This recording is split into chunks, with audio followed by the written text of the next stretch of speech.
Aqui no canal do Bispo Bira, no YouTube, você encontra um conteúdo exclusivo para alimentar a sua fé. A Palavra Amiga do Bispo Macedo. Reuniões ao vivo com o Bispo Bira Fonseca. Testemunhos, ensinamentos, orações e muito mais. Gostou? Então se inscreva hoje no nosso canal e compartilhe os vídeos em suas redes sociais. Ouça agora a Palavra Amiga com o Bispo Macedo.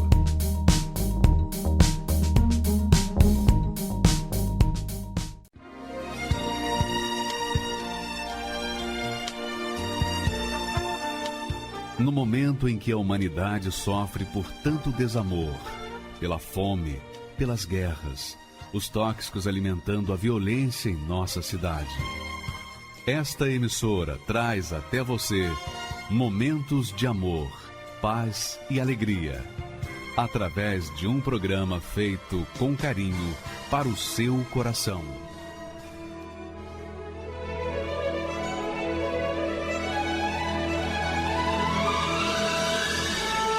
E agora, com você, a Palavra Amiga do Bispo Macedo.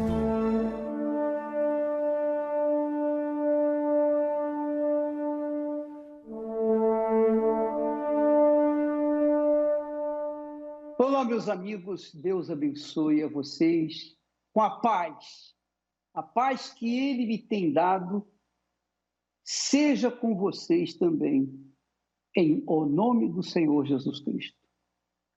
E para que você tenha paz, garanta a sua paz permanente na sua vida, para que você, nós venhamos garantir a paz de Deus em nossas vidas, nós temos que plantar a semente que vai trazer essa paz, a semente da palavra de Deus, a semente de uma vida, uma conduta de acordo com a palavra de Deus.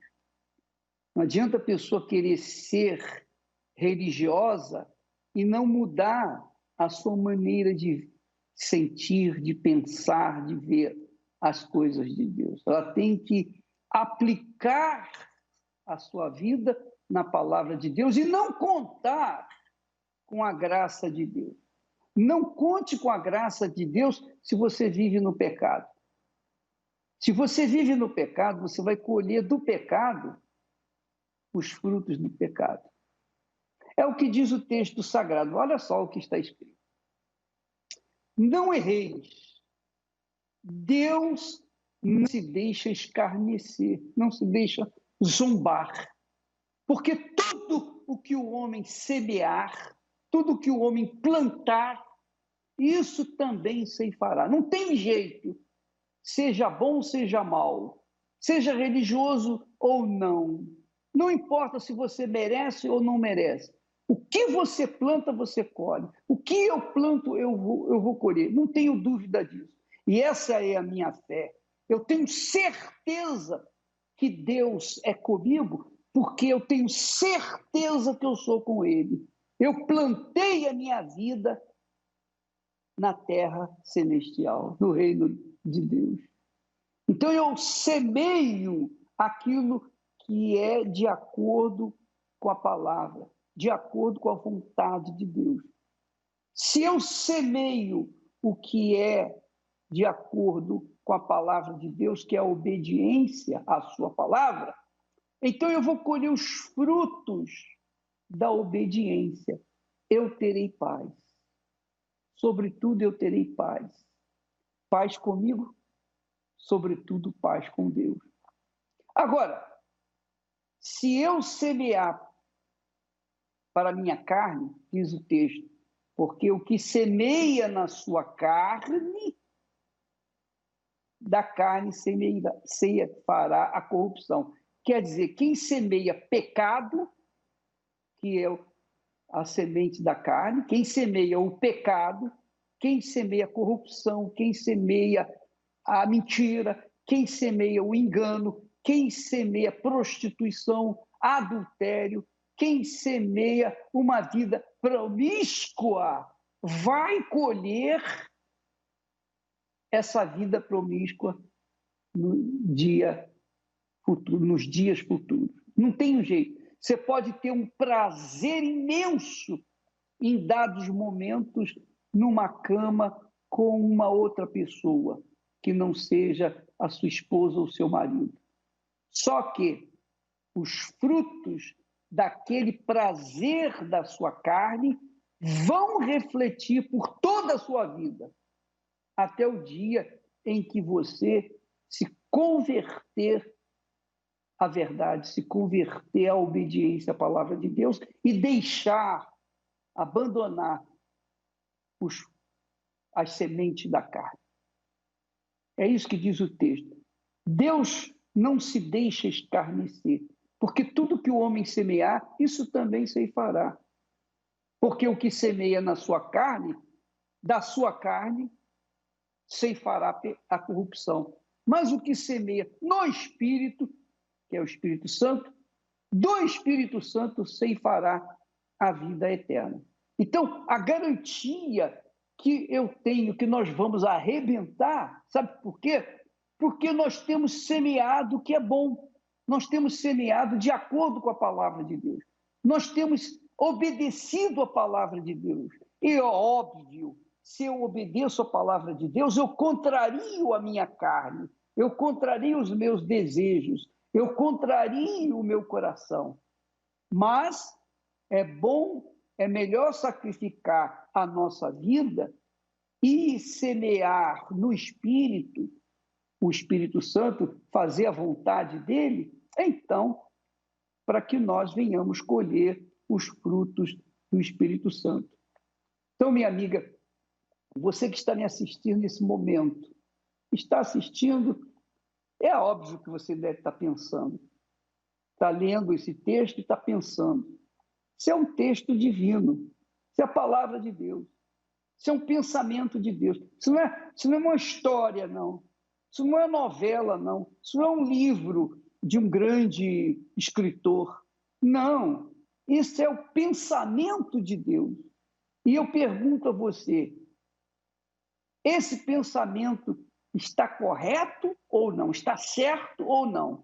É verdadeiro ou não? Bom, você sabe que é verdadeiro, nós sabemos que é verdadeiro, porque eu, por exemplo, no passado, eu plantei, eu semeei na minha carne, e da minha carne eu colhi o que era mal, desgosto, tristeza, angústia, depressão e etc, e etc, etc.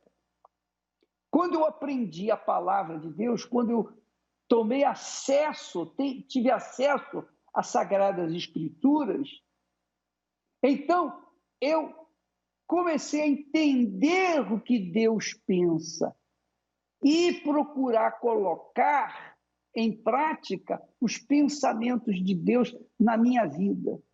É óbvio, minha amiga, se eu obedeço a palavra de Deus, eu vou colher os frutos da obediência. É a mesma coisa, você entra numa faculdade, numa universidade, você entra na universidade de medicina, por exemplo, você se torna um médico. Para você se tornar um médico, um bom médico, você tem que seguir, você tem que colocar em prática, você tem que colocar em prática os ensinos que a faculdade lhe deu. É ou não é? Os livros de medicina, os livros técnicos, científicos de medicina passaram para você, você coloca-os em prática, então você é um bom médico. Agora, se você passa e se forma em medicina porque você colou, porque você mentiu, você enganou o professor, você deu um jeitinho para tomar posse do diploma de médico de maneira ilegal, mentirosa, fraudulenta, é claro que você vai ser um péssimo médico e ai daquele que cair nas suas mãos. Ai daquele que cair nas suas mãos. Se a polícia não pegar você, as mortes que você vai causar na vida das pessoas vão delatar que você é um falso médico, é um fake médico, porque você aprendeu, mas não quis colocar em prática. Assim também é a palavra de Deus. Se a gente ouve a palavra de Deus e não pratica, a gente se torna um fake cristão. Isso mesmo, um falso cristão. E é o que mais tem nesse mundo, falsos cristãos, falsos profetas, falsos e mais falsos. Por quê? Porque ouvem, sabem, tomam conhecimento e até pregam a palavra de Deus, mas não vivem aquilo que pregam. Não vivem. Então, essas pessoas colherão os frutos da carne piores do que os outros que não conhecem a palavra de Deus, mas também vão colher os frutos. Então eu pergunto, a graça de Deus te basta, minha amiga e meu amigo, se você planta o que não presta? Vai garantir que você colha coisa boa? A graça de Deus vai garantir que você vai colher coisas boas plantando, semeando o que não presta? Claro que não. De Deus não se zomba. Não zombe de Deus, não brinque com Deus. Porque o que semeia na sua carne, da carne, ceifará a corrupção. E a corrupção só vai trazer desgostos, prejuízos, miséria, dores de cabeça, depressão e, às vezes, até o suicídio. Porque a pessoa que é orgulhosa não aguenta ser envergonhada pelos outros, então ela acaba se matando. A verdade é essa. A sua vida depende de você. A sua vida depende... Não está escrito na mão, não. Até porque o que é maneta, que não tem mão, como é que vai estar a vida dele escrita? A sua vida depende da sua cabeça, da sua inteligência, da sua razão. E você não precisa ser escolado, ter um curso acadêmico para saber fazer, plantar, não. É só você colocar em prática o que é reto, o que é certo, fazer o que é certo. E você sabe o que é certo. Se você não conhece a Bíblia, você sabe o que é certo. Você sabe o que é seu e o que não é seu. E não basta você querer ser bonzinho por um lado e, por outro, querer tirar proveito da pessoa mais fraca, mais frágil. Não, minha amiga, meu amigo, nós colhemos aquilo que nós plantamos. O nosso futuro, o nosso destino está em nossas mãos, não escrito nas mãos, mas está escrito na nossa cabeça. Se nós obedecemos a palavra de Deus, nós seremos bem-aventurados. Se nós não obedecemos, nós seremos amaldiçoados. Está escrito isso. Há bênção para os que obedecem, maldição para os que desobedecem. Você escolhe a sua vida, eu escolho a minha, e nós vamos ver a diferença no nosso dia a dia. Graças a Deus. Tudo é vaidade e correr atrás do vento. Não posso aqui viver correndo atrás de coisas e em função de pessoas. Tudo é vaidade. A vida passa tão depressa.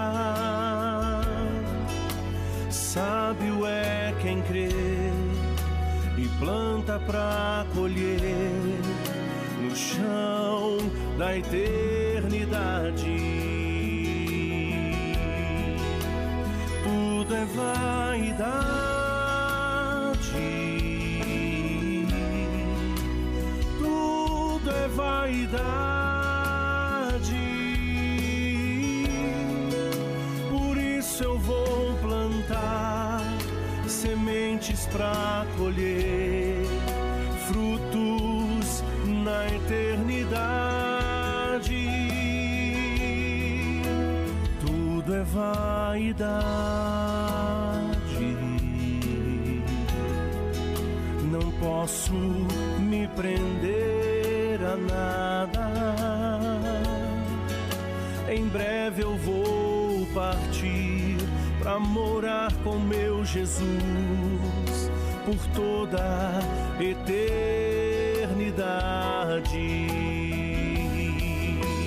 Tudo é vaidade,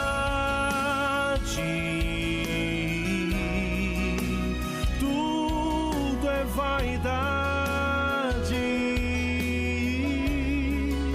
Por isso eu vou plantar sementes pra colher frutos na eternidade.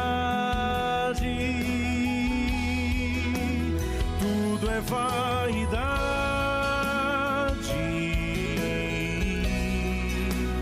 tudo é vaidade.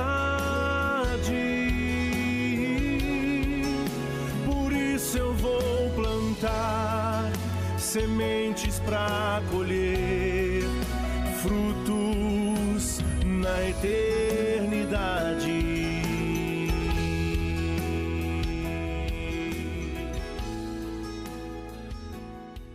Meu nome é Marília Lima, eu tenho 33 anos, sou auxiliar administrativo. Na minha infância, eu tinha uma convivência legal com a minha mãe e com os meus irmãos. Embora ela já apresentasse alguns transtornos, né, esses transtornos eram mentais. Como naquele tempo nós não tínhamos tanto acesso à medicina, ela não buscou nenhum tratamento e nós seguimos assim, até que um dia nós fomos morar numa casa e ela teve um desentendimento com o vizinho. Eu lembro que meu pai falou que nós tínhamos que arrumar as coisas muito rápido porque nós tínhamos 1 hora para deixar a casa. E aí nós fomos morar na rua. Nesse período que nós estávamos na rua, foi quando meu pai se distanciou. Nós dormíamos em vários lugares. E aí nós acabamos indo dormir em algo que parecia um pronto-socorro ou um hospital. E ali alguém deve ter visto uma mãe com 5 filhos dormindo ali e acabou acionando o conselho tutelar. Foi quando fizeram uma abordagem com ela, a chamaram até uma sala para conversar e nós fomos colocados em um veículo e levados até um orfanato. Eu lembro que nesse período eu comecei a sentir tanto a ausência dela, a ausência do meu pai. Eu sempre fui muito apegada ao meu pai. E eu me lembro que nesse período eu comecei a pensar que eu nunca mais teria minha família de volta. Por não ter a minha família de volta, eu comecei a pensar que se eu morresse, tudo acabaria. Eu me lembro que eu chegava bem perto da janela do orfanato e eu ouvia uma voz falando: por que você não pula? É o fim. Você senta ali na janela, você pula e tudo acaba. E eu lembro que eu fazia testes pegando as minhas bonecas e jogando da janela. E a mesma voz me dizia: olha, com ela não aconteceu nada, você não vai se machucar. Mas se você pular ali, tudo acaba. Você não vai mais sentir essa dor, você não vai mais sentir essa falta. E eu lembro que eu subi e eu cheguei a sentar na janela. Só que o medo de pular era muito grande. E eu acabei descendo ali, ficava olhando, mas aquele pensamento nunca saía. Ele nunca saía de mim. E depois disso eu passei a dormir muito menos. Eu acordava várias vezes à noite, eu levantava, às vezes ficava sentada na cama olhando todo mundo dormir, mas o meu sono não vinha, porque eu tinha medo de dormir e ouvir aqueles gritos. Eu era uma criança, né? Até que um dia eu contei para minha irmã. E nesse período a minha irmã já estava começando a vir na igreja, né? E eu lembro que eu falei para ela: eu tenho muito medo. Né? Eu tenho medo de ficar sozinha, eu tenho medo de nunca mais sair daqui, eu tenho medo de nunca mais recuperar a nossa família, eu tenho medo. E ela falou para mim: olha, eu vou começar a te levar na igreja comigo, porque essa vontade de não existir mais começou a ficar mais forte. E eu não falava para ninguém. E aí eu cheguei na Igreja Universal numa sexta-feira. Né? Nesse período eu já tinha ali os meus 11 anos. E aí a minha irmã começou a me explicar a necessidade de você falar para Deus o que você sente, de você abrir para Ele primeiro o que você sente, porque embora Ele conheça, Ele precisa te ouvir. E foi quando eu comecei a falar. E dali eu comecei a ir mais, eu comecei a ir às quartas-feiras, aos domingos com ela. Eu aprendi que dentro de mim tinha uma fé. Só que essa fé estava coberta pelo medo. E por medos que ninguém tinha dito que eu deveria ter, mas eu aprendi a ter. Só que também na Igreja Universal eu aprendi que esse medo, ele não era maior do que a minha vontade de viver de novo. E eu comecei a fazer as correntes com a minha irmã, comecei pela corrente de sexta-feira, depois a minha irmã começou a me levar nas correntes de quarta, onde eu aprendi a necessidade do Espírito Santo. E eu comecei a buscar, mas assim, com toda a minha força. E eu lembro que numa quarta-feira eu lembro que eu busquei a Deus, eu falei tudo para Ele, assim, a vontade de ter Ele era tão grande que eu pedi perdão até pelo que eu não fiz. E eu lembro que no meio da reunião o pastor falou, olha, agora você vai fazer silêncio, porque você falou, e embora Ele já te conheça, Ele também te ouviu. E eu lembro que naquele silêncio, eu tive a certeza de que eu nunca mais seria a mesma pessoa. E dentro de mim, a minha cabeça mudou. Eu não tinha mais os pensamentos de medo. Eu não tinha mais os pensamentos de que eu não poderia ser feliz. Parecia que eu tinha entendido que eu não sou fruto, eu não sou produto do meio onde eu vivi. Se eu vivi uma vida no passado de violências, de angústia, de tristeza, de abandono, Ele não faria isso comigo. Nunca mais eu voltaria a viver aquilo. Eu entendi, depois daquele dia, que o meu coração ele é precioso. Eu não guardo dentro dele qualquer coisa. A minha mente é preciosa. Ela não pode acumular qualquer pensamento. O meu corpo é precioso. Eu não existo para suprir a necessidade da minha vaidade. Mas eu existo primeiramente para honrar. A minha respiração tem que honrar o meu Deus. E eu assumi com Ele, aos meus 15 anos, esse compromisso, que eu carrego comigo até hoje. Hoje eu sei que ter o Espírito Santo não é uma opção, é essencial. E hoje meu pai olha pra gente e ele fala, olha, as pessoas falam pra mim que vocês tinham tudo para dar errado, mas hoje as minhas filhas são o meu orgulho. E o mais legal, assim, acho que o que mais enche o meu coração de alegria é saber que o meu pai olha pra gente e ele não vê marcas do passado. Ele não sofre com palavras duras, com lembranças duras. Hoje, todo o amor que nós não tivemos lá na infância, nós conseguimos levar para ele, porque hoje nós levamos um amor que literalmente vem da fé. Porque nós damos primeiramente para ele o testemunho de filha, mas acima de tudo de mulheres de Deus. E hoje eu estou casada, hoje eu tenho a minha filha, e embora eu não tenha tido a presença da minha mãe, uma família, aquela visão de família, embora eu não tenha vivido nada disso, hoje eu consigo dar isso para minha filha, hoje eu consigo dar essa atenção, eu consigo dar esse amor para minha filha. Eu só consigo dizer para as pessoas uma coisa, tudo isso é resultado de uma fé, mas de uma fé que te faz pensar, não a fé que te faz sentir. Então hoje nós temos o resultado daquilo que nós plantamos usando a fé inteligente.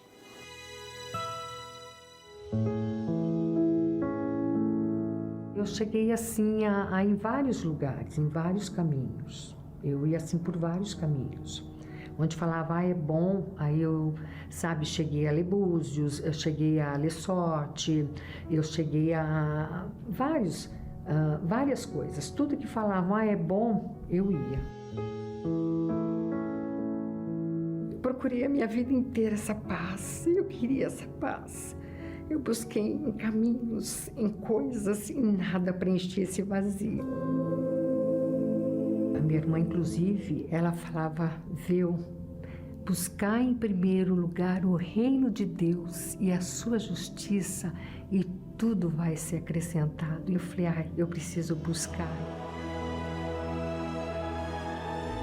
Eu fui numa reunião num domingo e assim, sedenta, comecei a ficar assim sedenta. Eu falei, eu quero buscar esse Espírito Santo, eu quero ter o meu interior totalmente preenchido. Eu fui decidida e naquele domingo ele veio sobre mim. Foi tão glorioso. Sabe quando você sente uma paz que eu procurei a minha vida inteira e aquele domingo eu fui preenchida. Aquele vazio não existia mais. Eu tinha uma paz, uma alegria, um gozo na minha alma. Eu falei, isso jamais eu imaginei que um dia eu ia ter. O Espírito Santo, ele significa para mim o ar que eu respiro. Porque se não tiver ar, eu não respiro. ele significa assim o sangue que corre nas minhas veias, porque se não tiver sangue, eu não vivo. Então, o Espírito Santo, ele é a minha vida, ele é tudo para mim, porque sem ele eu não sou nada. Encontre essa verdadeira paz neste domingo, às 7, 9h30 e 18h, no Templo de Salomão, Avenida Celso Garcia, 605, Brás, e em todas as igrejas Universal do Reino de Deus. Meu nome é Cristiane Ferraz, eu sou formada em psicologia e tenho 55 anos e a minha infância até uma certa idade, por volta dos 8 anos, 8, 9 anos, foi uma infância normal. E depois de uma certa fase, o meu pai teve um problema de saúde, ficou com depressão, foi internado de uma clínica. Só que a partir daí, o quadro dele começou a evoluir. E aí ele começou a fazer oscilação de depressão com quadros de euforia, onde a psiquiatria diagnosticou ele como psicótico maníaco depressivo. Pouco tempo ele ficava num estado normal, ele ficava ou deprimido ou em euforia. E nessas crises de euforia era o nosso inferno. Tinha dias, conforme a doença foi evoluindo, a gente começou a dormir os 3 num quarto, eu, minha mãe e meu irmão. Porque a gente não sabia o que ele ia fazer. A gente vivia escondendo das pessoas o que se passava dentro de casa. A gente tinha vergonha daquilo. Porque não era nada fácil, só nós que estávamos ali dentro, a gente sabia o que a gente estava passando. O inferno que era, a gente vivia no meio de pessoas, vamos dizer assim, de um nível razoável, pessoas bacanas, não que quem seja menos, não é isso que eu quero dizer. Então a vergonha era maior, né? Você está no meio de pessoas de classe média alta, então a vergonha parece que ainda era maior. E eu me lembro que nós fomos para esse hotel e nada dele aparecer. Minha mãe estou preocupada, e aí meu tio foi lá, bateu na porta, nada.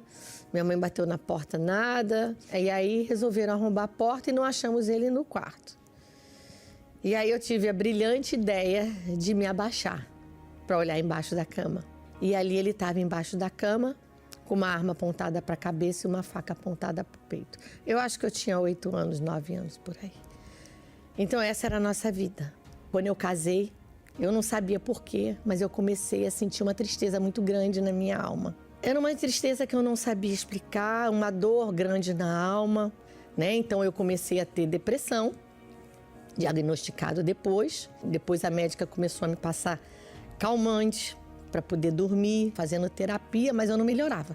Aí eu comecei a entrar num grau de ansiedade muito grande. Eu estava viajando, meu marido vinha, e como eu ficava muito... Acabou que eu fiquei um período grande. E meu marido ia e vinha para o Rio de Janeiro. E aí ele chegou de noite e falou assim, olha, aconteceu uma coisa, ele me chamou separado.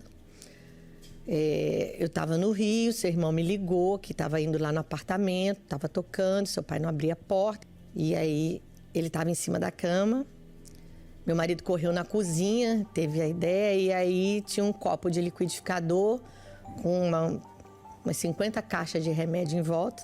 Ele bateu aqui, ele tomou.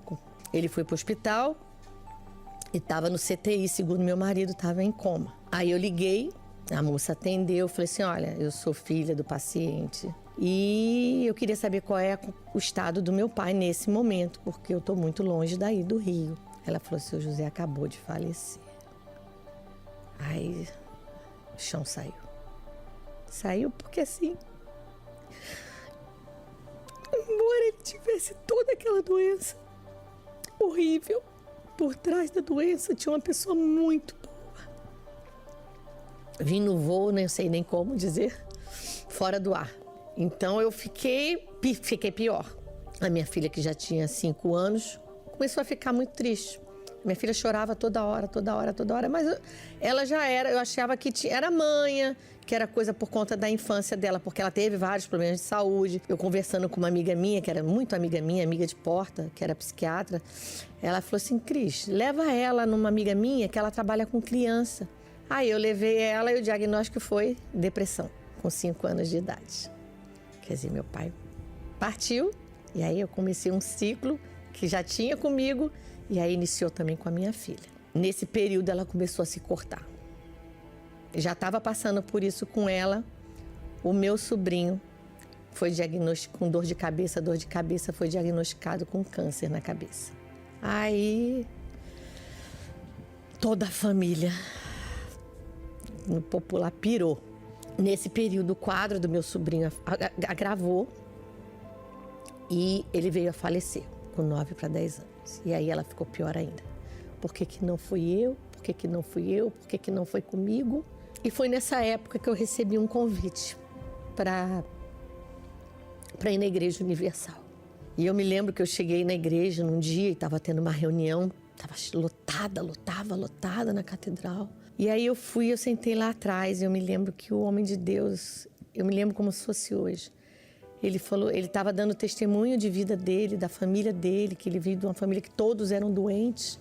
E aí ele apontou para o fundo da igreja e falou assim: você que está aí, que acha que para sua vida não tem mais jeito, tem jeito sim, porque se teve para minha, tem para a sua. Eu quero dizer que Deus está aqui, que Deus está vendo a sua dor, que Deus sabe da sua história, Deus sabe tudo que você passou e Deus tem um plano para a tua vida. E o mesmo Deus que mudou a minha vida e mudou a vida da minha família, Ele vai mudar a sua. Eu falei, é comigo. Aquela hora eu acordei. E eu me lembro que Ele olhou nos meus olhos e Ele segurou na minha mão e Ele falou: o Deus que eu creio, o Deus que está aqui na Igreja Universal, Ele vai mudar a vida da senhora. A partir de hoje, a vida da senhora vai mudar. Se a senhora colocar em prática tudo que for falado, tudo que for ensinado, a vida da senhora vai mudar. E eu falei para Deus, eu falei assim: olha, se o senhor está aqui nessa igreja, se a palavra que está saindo do altar, ela é verdadeira, a partir de hoje, o que mandar fazer, eu vou fazer. Falei, é para obedecer a Deus, ainda que eu não queira, eu vou fazer, porque é para agradar a Deus, então eu vou mostrar para Deus que eu quero Ele na minha vida. Aos poucos, foi indo, eu já não estava com aquela tristeza toda na alma. Eu já estava começando a sentir um alívio. Eu falei para o Senhor lá atrás que eu ia me entregar. Então eu vou me entregar, eu vou me batizar. Aí eu me dei conta, 15 dias depois do batismo nas águas, que eu não tomava mais o calmante e nem o antidepressivo. Peraí, como que eu não me dei conta se todo dia ele já estava ali na minha cabeceira para tomar? E aí me veio a vontade de parar com a terapia. Eu falei, eu não quero mais fazer terapia. Aí fui falar com a terapeuta, não, mas tem que ter um desmame, não é assim. Eu falei, tá bom, então a gente fica fazendo uma vez por semana, porque eu queria parar. Eu falei, não tenho mais o que contar. Eu já tenho para quem contar, que era Jesus. Aí ela falou assim, não, mas tem que ter todo um processo. Eu falei, tá bom, e eu já fazia terapia há 23 anos. Esqueci desse detalhe, eu fazia terapia há 23 anos, mesmo sendo formada em psicologia. E aí nós fomos fazer fui para o atendimento, aí eu me lembro que eu fui numa semana, era uma semana assim, uma vez por semana. Aí eu fui numa, na outra eu boicotei, porque eu não queria ir. Aí eu fui na outra, aí na outra eu boicotei. E aí eu parei. Não, ela me ligou, eu falei, eu tenho um carinho muito grande, fiz uma carta para ela bacana e tal. Eu falei, mas eu não preciso mais. E os médicos são muito céticos, né, em relação a isso. Eu falei assim, ela falou, você tem certeza? Porque não é da noite para o dia. Eu estou bem, eu nunca tive tão bem em toda a minha vida. Jesus já me curou. Eu não tomo mais remédio. Eu estou feliz com toda a guerra que está em volta de mim e que eu sei que eu vou vencer também. Eu estou feliz, eu não preciso mais de terapia. E aí eu continuei de fé em fé, de voto em voto, fazendo meus propósitos, minhas orações, meus jejuns. Eu falei para Deus, a partir de hoje, eu esqueço tudo que eu sei, tudo que eu estudei, todo o meu conhecimento, todos os livros de autoajuda, todos os meus achismos, tudo. A partir de hoje é só a tua palavra que vai fazer parte da minha vida. Eu preciso do teu Espírito, eu preciso. E aí eu comecei a vir com mais frequência nas reuniões. Tinha dia que eu vinha de manhã e vinha de noite, porque eu queria. Se o que eu sentia já era muito forte, sem ter o Espírito Santo, eu falando, Deus, com o teu Espírito eu vou arrebentar, como diz o teu servo, eu vou arrebentar. Aí eu fui para casa e passei conversando com uma amiga muito conversando e tal. E eu falei, amiga, eu tô sentindo uma coisa tão forte dentro de mim, uma coisa tão boa. Ela falou assim, vai orar. Vai orar. O Espírito Santo tá querendo falar com você. O Espírito Santo tá querendo te batizar. Aí eu entrei, liguei o chuveiro, né? Falei, vamos pensar que eu tô tomando banho, assim, ninguém me incomoda. Dobrei o joelho no chão e comecei a orar. A buscar. Eu me lembro como se fosse hoje. Eu busquei. Aí eu falei assim, amém, Senhor. Graças a Deus. Quando eu falei graças a Deus, achando que não era, na mesma hora eu me lembro como se fosse hoje. Eu estava de joelhos no chão, eu levantei os braços e na hora veio aquela força, aquela luz, aquela alegria que tomou conta da minha alma. E eu comecei eu ao mesmo tempo que eu ria, as lágrimas desciam, mas eu me lembro como se fosse hoje. Primeiras palavras que eu falei obrigado, Senhor. O Senhor me salvou. O Senhor me salvou. Ali eu tinha certeza do meu batismo com o Espírito Santo. Mas eu saí, eu estava tão alegre, eu ria, eu falava assim, oh meu Deus, se o banheiro fosse maior, eu saía rolando de alegria, de felicidade, eu queria contar para todo mundo. Era a confirmação de que Jesus estava vivo dentro de mim e eu queria falar para todo mundo. Aí para alguns aí você vira o chato, né? Mas eu não me importava, eu queria falar, oh, Jesus pode te curar, o Deus pode fazer isso na tua vida. E foi com essa força, né, do que Deus era vivo. E aí eu já queria fazer a obra de Deus, eu já queria seguir em frente. Aí já não era eu, já era Deus, olha, faz comigo o que o Senhor quiser. E foi com essa força, com essa ousadia que eu lutei contra a doença que estava na minha filha. E aí a minha filha começou a se alegrar. E, em resumo, a minha filha, que não ia passar para o colégio, a minha filha passou no colégio. A minha filha cursou a melhor faculdade de psicologia do Rio de Janeiro. Ela fez psicologia. A minha filha está formada. Meu filho é médico, está todo mundo encaminhado, assim. Deus está fazendo a obra completa na nossa vida. Deus tem sido assim, a gente vê Deus em cada detalhe. Tem guerras, tem lutas? Tem, mas a mão de Deus está sempre na frente. Deus está sempre conduzindo e dando força a gente. E essa alegria que está sempre presente, que é a alegria do Espírito Santo.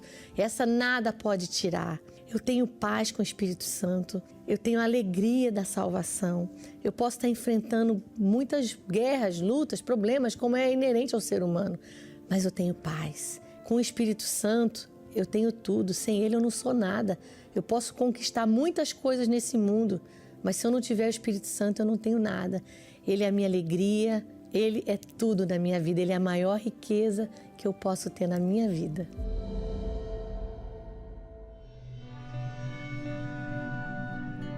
Tudo que mandava eu fazer para encontrar Deus, encontrar Jesus, melhorar como pessoa, eu lia livro de autoajuda, eu ia em igreja católica, eu ia em centro espírita, eu ia em cartomante, tudo eu queria, porque eu tinha essa dor na minha alma, eu queria achar um caminho, porque alguma coisa sempre me faltava.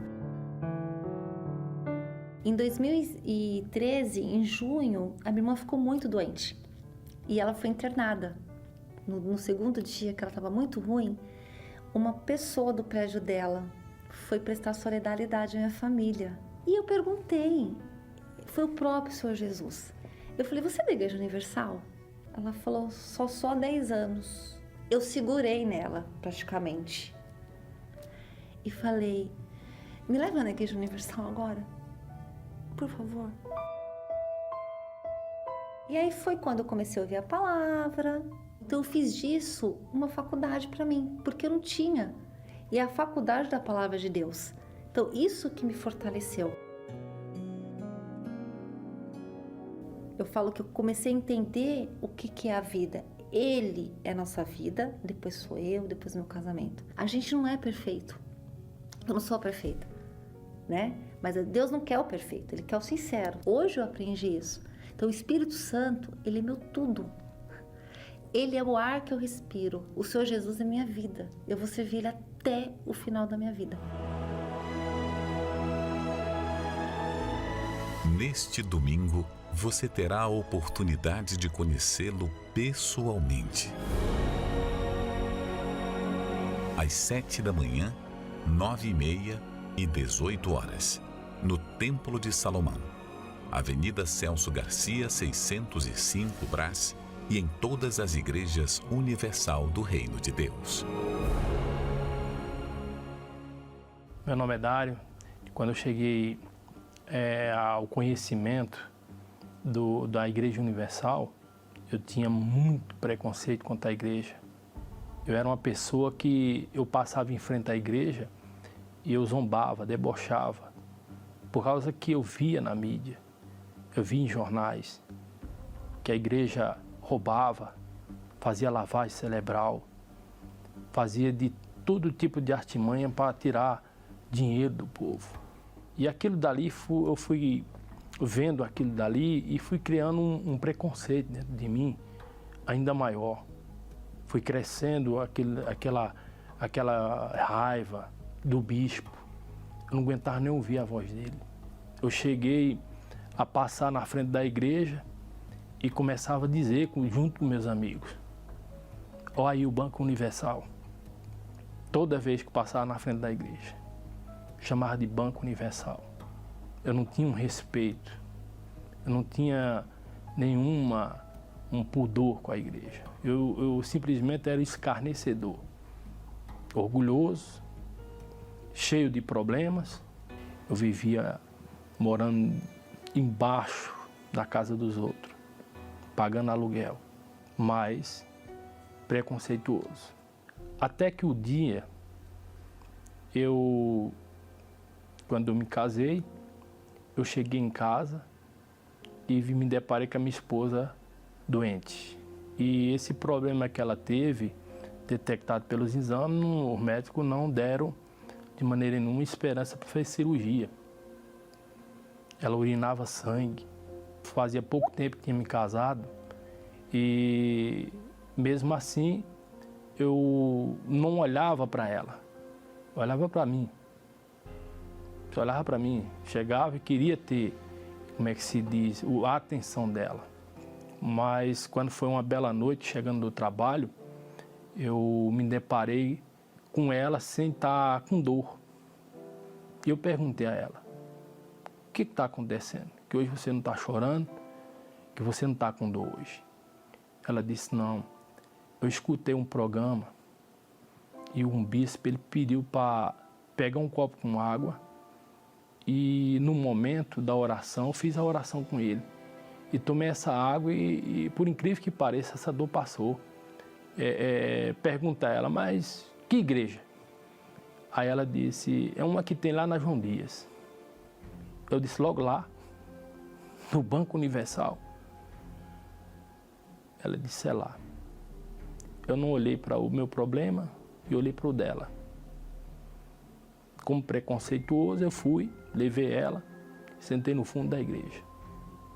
Lá no fundo da igreja, comecei a prestar atenção, olhava para um lado, para o outro, para saber se tinha alguma coisa diferente lá, se era realmente aquilo que a mídia falava, que eu via nos jornais. E quando iniciou a reunião, eu vi que não tinha nada a ver com aquilo que eu tinha ouvido falar. Era algo completamente diferente. Tanto que naquele momento, eu parei. Eu deixei tudo de lado, prestei atenção na reunião. E quando saí de lá, eu saí com a vontade de voltar de novo. Eu saí com um desejo muito grande de voltar de novo. E voltei com a minha esposa. E tudo que o homem de Deus, ele falava, a gente começou a obedecer. Em menos de um mês, a minha esposa estava curada. Comprovado em exame e tudo. Aquilo dali não foi só o ponto de eu dizer assim, eu vou ficar aqui. Não, ali me mostrou Jesus. O Senhor que eu nunca conhecia. Porque só tinha uma religião. Mas não sabia quem era Jesus. E através desse problema que surgiu com a minha esposa, quebrou meu orgulho, meu preconceito, quebrou tudo. E ali eu vi que a minha vida foi transformada. Nunca me deixei influenciar mais por nada nem por ninguém. Por tudo aquilo que Deus fez na minha vida, na Igreja Universal. Aí me deu o desejo de me batizar. Aquilo nasceu dentro de mim. Eu, para ser salvo, eu tenho que me batizar nas águas. Tomei essa decisão, me batizei, entreguei de fato e de verdade a minha vida para Jesus. Naquele momento ali, houve um outro objetivo meu. Eu não sabia quem era o Espírito Santo. Eu não sabia quem era ele. Quando eu recebi o Espírito Santo, aí sim. Aí eu disse, agora sim. Agora estamos completos. Pronto, a partir daquele momento ali, a minha vida transformou-se. Tudo transformou-se. Além de ter um casamento abençoado, Deus me abençoou de uma forma que eu tive condições de comprar nossa própria casa, dar um lar para minha esposa.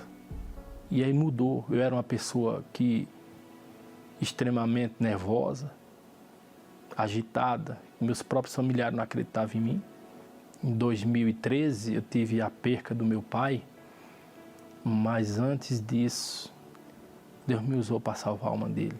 E isso aí foi a maior alegria que tive. Foi uma coisa que meu pai também era preconceituoso contra a igreja. Ele odiava o Bispo Macedo. Mas nos últimos dias de vida dele, ele entregou a vida para Jesus. A gente não pode, de maneira nenhuma, construir a nossa vida baseado no que os outros falam. Eu aprendi a fé na Igreja Universal. Uma fé viva, verdadeira. Não uma fé religiosa. É uma fé realmente concreta, que traz resultado. Foi isso que eu aprendi na Igreja Universal. Eu falo para essa pessoa, não fica aí sofrendo, se lamentando, porque você ouviu falar. Eu aprendi a usar uma fé inteligente, uma fé viva, uma fé que faz a pessoa sair do fundo de poço e receber uma nova vida. Foi isso que eu aprendi na Igreja Universal.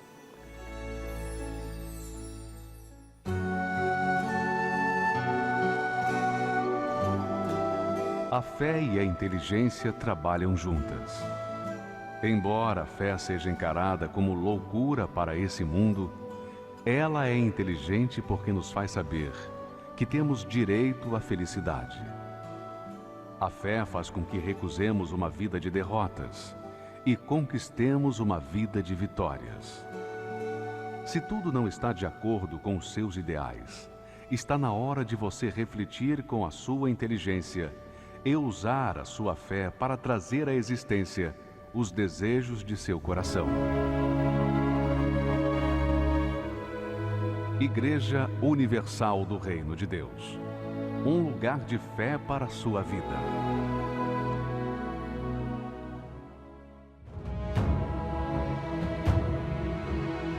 Este elemento foi testemunha de grandes milagres na época de Jesus. Chamou a si os 12 e começou a enviá-los de 2 em 2, e deu-lhes poder sobre os espíritos imundos, e expulsavam muitos demônios, e ungiam muitos enfermos com óleo, e os curavam. Com este óleo consagrado no Templo de Salomão, por bispos e pastores de todas as partes do mundo, ungiremos a nós e nossos familiares, para que haja cura, libertação e proteção. A distribuição gratuita do óleo sagrado. Domingo, 31 de janeiro, às 7, 9h30 e 18 horas. No Templo de Salomão e em todas as igrejas Universal do Reino de Deus. Distribuição única em 2021. Graças a Deus. Minha amiga e meu amigo, é hora de oração. A oração não é uma reza. A oração não é uma prece. A oração é a expressão que há no mais íntimo do nosso ser para com Deus. É uma aproximação com Ele. Prepare o seu copo com água. Ainda que você tenha tantas coisas para pedir, Ele conhece todas elas. E Ele ouve a sua oração tanto quanto ouve a minha. Vamos falar com Deus. São tantas coisas para te pedir, meu Senhor. Neste momento, quantas lágrimas molhando o travesseiro, cobertor. Ah, quanta gente procurando caminho a seguir, peregrinos, forasteiros, sem ter aonde ir.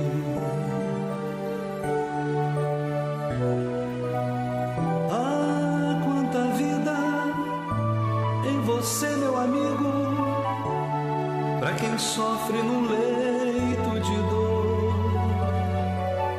Ah, quanto amor em você, meu amigo, pra quem vive